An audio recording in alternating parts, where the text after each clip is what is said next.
producteur de vin en volume, puisque l'Italie a pris cette place cette semaine, mais elle demeure le premier pays exportateur en valeur. C'est environ 30% de sa production qui part à l'étranger, et pour certaines parcelles, beaucoup plus encore. Lorraine Gublin, Dominique Derda et Philippe Dumail.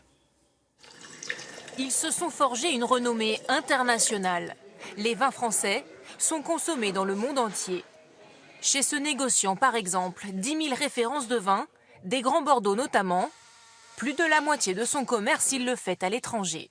Les marchés qui nous plébiscitent nos produits, évidemment, sont la France, l'Allemagne, la Suisse, l'Italie, les États-Unis.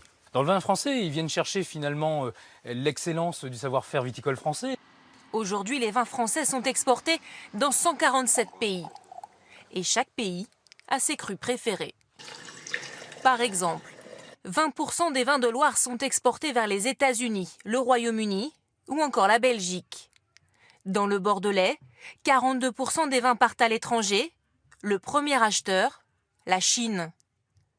En Bourgogne, une bouteille sur deux est exportée direction là encore les États-Unis, le Royaume-Uni, mais aussi le Japon. Et parmi ces exportations, en premier lieu, nos grands crus.